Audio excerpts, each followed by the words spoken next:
الحمد لله نحمده ونستعينه ونستهديه ونستغفره وأشهد أن لا إله إلا الله وحده لا شريك له وأشهد أن محمدا عبده ونبيه ورسوله صلى الله عليه وسلم.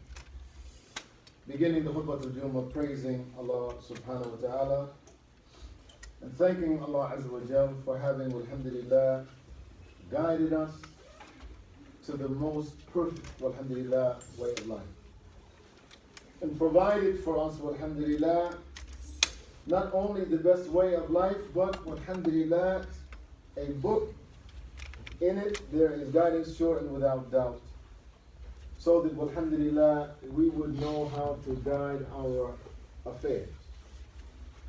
And then Allah to bless us with individuals, alhamdulillah, who would not only exemplify the message, but who would help us, alhamdulillah, to create the institutions that would allow this beautiful way of life, Islam, to perpetuate itself, alhamdulillah.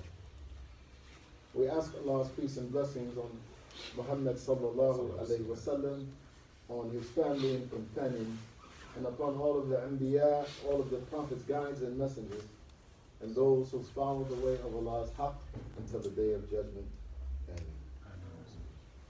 Alhamdulillah, I'm blessed to be homecoming at the Mecca. They call it the Mecca of Alhamdulillah.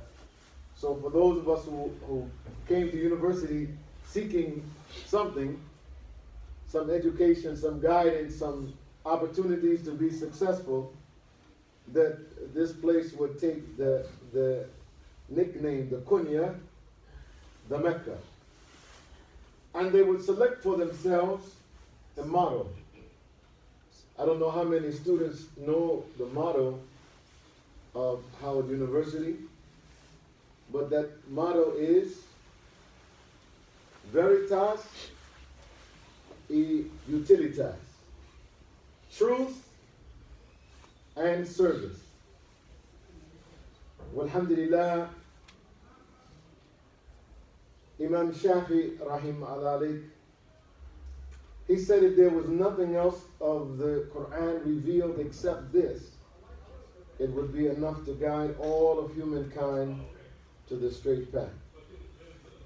And all of you memorize this surah, wal asr, innal insana lafi khusr. That everyone is a loser, Allah swearing by time, that everyone is a loser except illa ladina amanu, who have this connection with Allah and who follow it, amilu salihat, with deeds, actions, amal, transactions that are acceptable to Allah subhanahu wa ta'ala, wa tawassaw bil haqq, and they join with one another in the al-haqq, the truth. In fact, we don't have time to get into it today, but one of my teachers, he said, the word haqq is truth probably weak in terms of its impact. But it is things that are in the natural order as Allah had created them to be in al-haqq. And what tawassaw with sabr, and they engage in the mutual pursuit of constancy, perseverance. That alhamdulillah said if there was nothing else but this from the Quran, people would be able to discern all of the guidance that Allah is outlining in the Quran and in the example of His Rasul sallallahu alayhi wa sallam.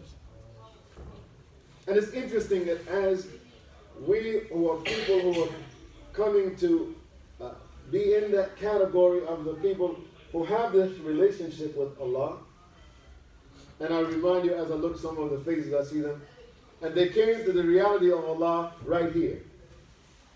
They left as young people, they left their homes and their families, and came to a university. And in that place, they decided that they would seek a greater guidance from Allah subhanahu wa ta'ala and embraced Islam. And that goes for even young people who came to Howard University who were raised or born Muslim, raised by their parents as Muslims. But it's only in this environment that they came to the reality of La ilaha illallah, Muhammadan Rasulullah. I want to digress for a minute to talk about some of those people because it was reported to be 40 years ago. 40 years ago that some young people came as students to Howard University. And you know the Quran describes that the real age of maturity is not 21. That the age of maturity that the Quran talks about is the age of 40.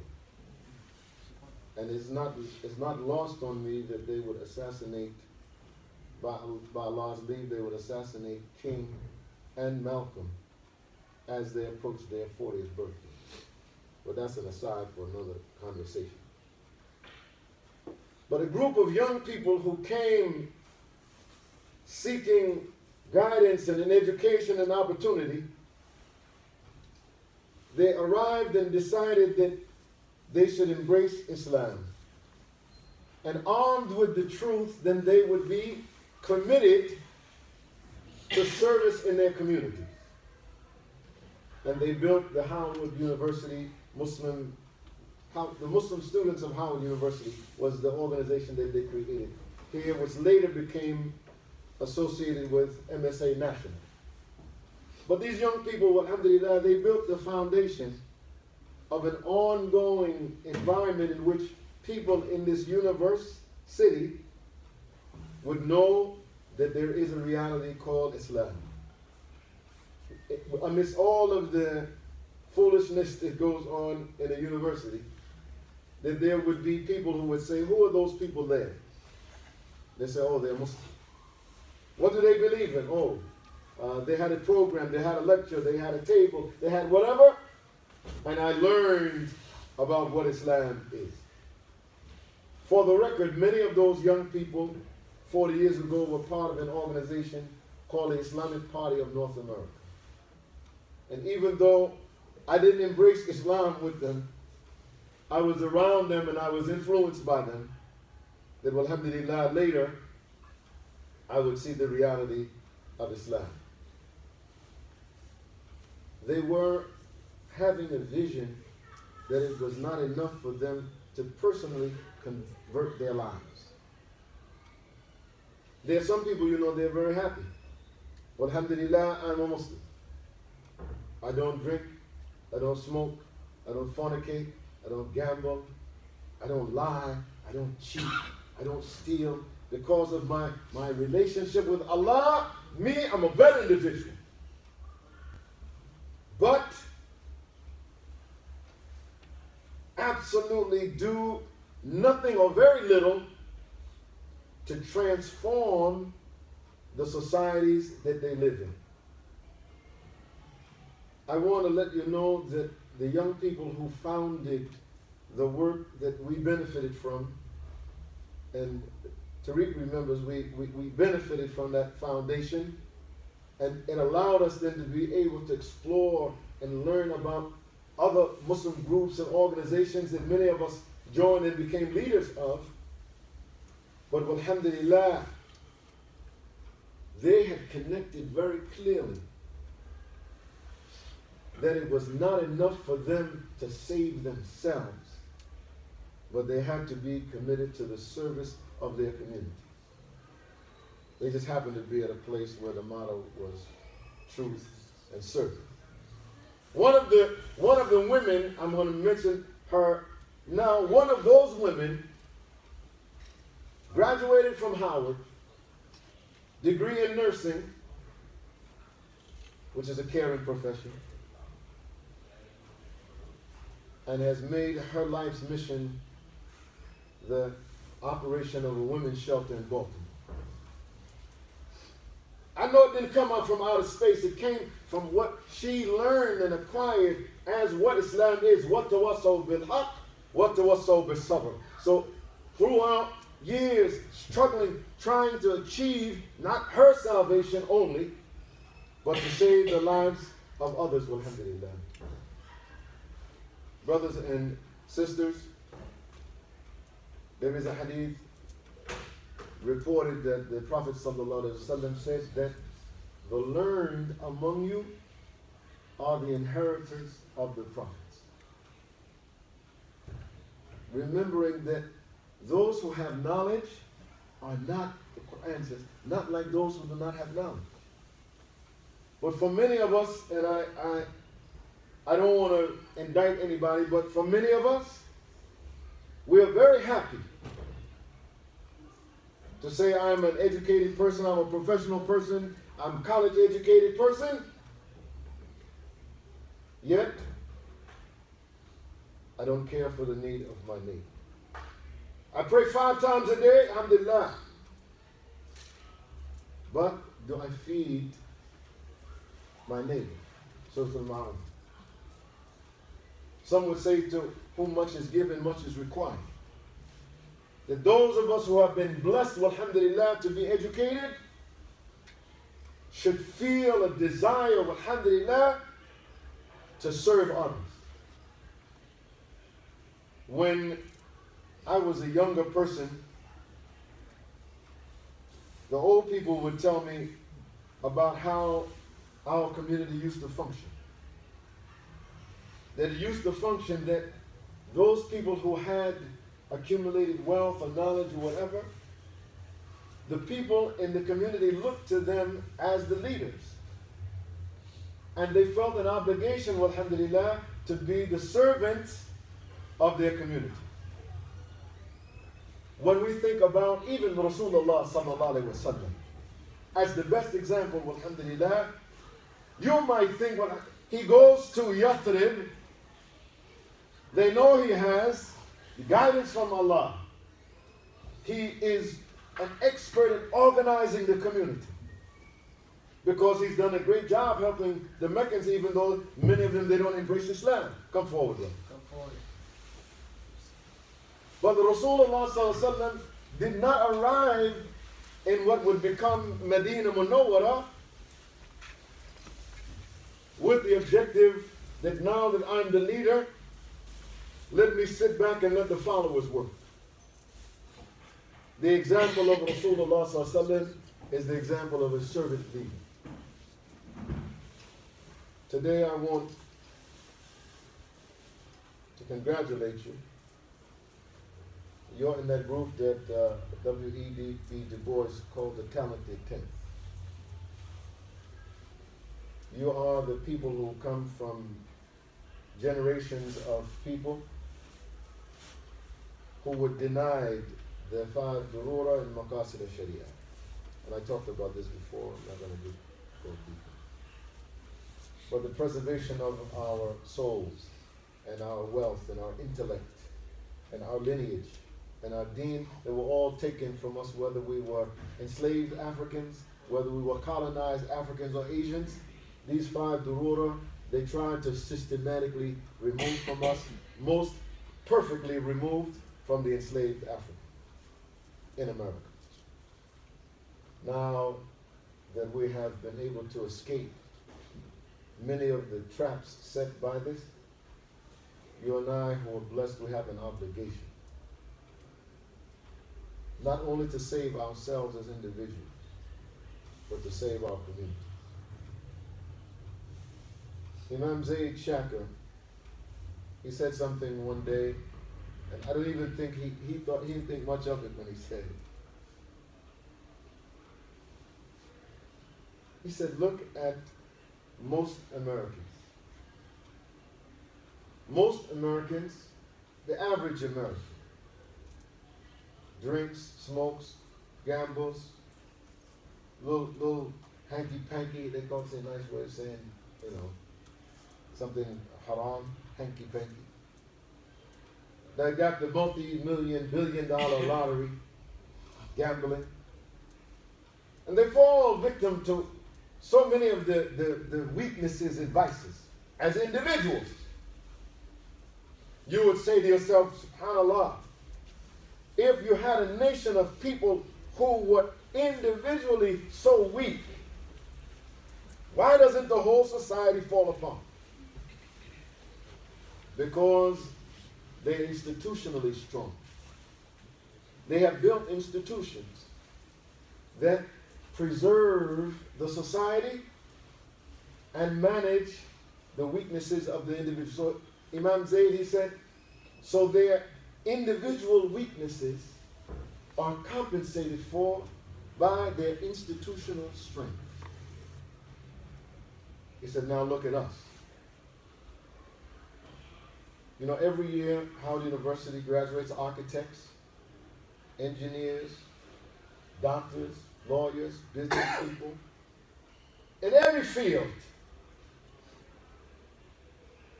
Great individuals. And every year in that class, there are Muslims. So there are no deficiencies. In fact, when you look at the higher degrees coming from Howard, if you listen at graduation, you will hear Abdul, you will hear Muhammad, you will hear Fatima.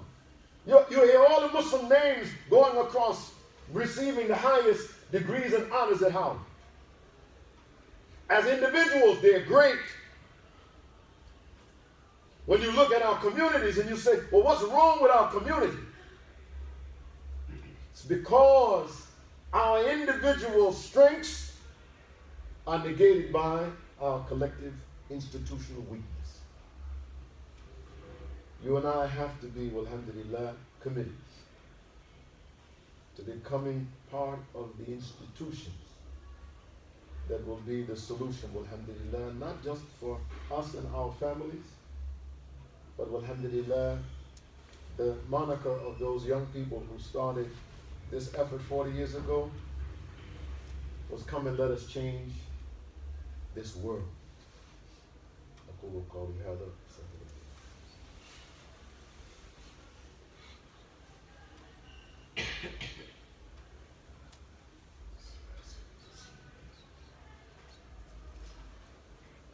Alhamdulillah Rabbil Alameen wa salatu wa salam ala Rasulil Kareem wa ala alihi wa sahbihi.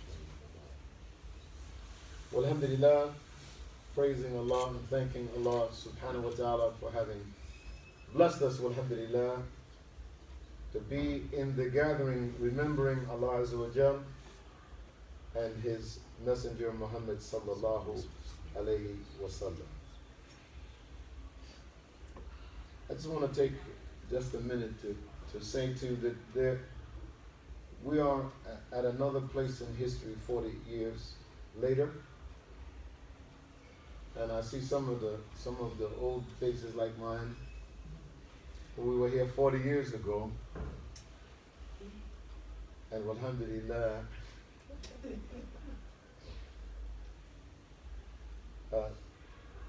we're at a unique place in time. An opportunity for us to organize ourselves and a tremendous talent that Allah has blessed this community with.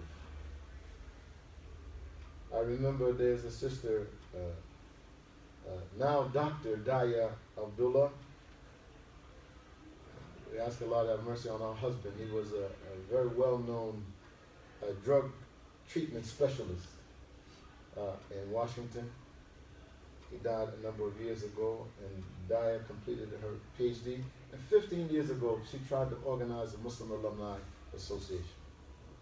And the university said, we don't do that.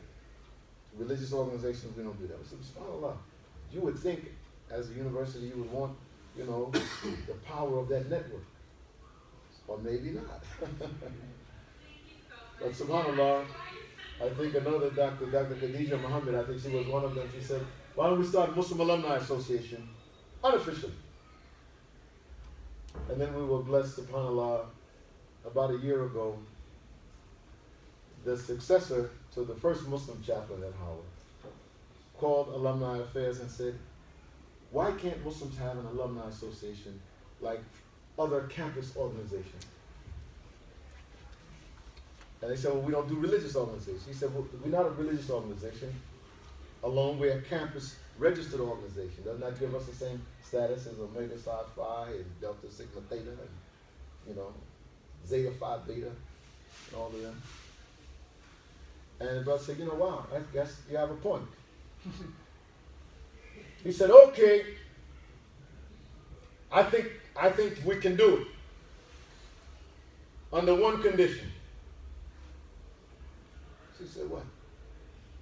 He said, I'd be allowed to be the first member of the association because I'm a Muslim. So you see what happens over the course of time. Some of your people, they wind up being in the place of power. So when your network begins to reach them, then alhamdulillah, it's easy for Allah to make things happen.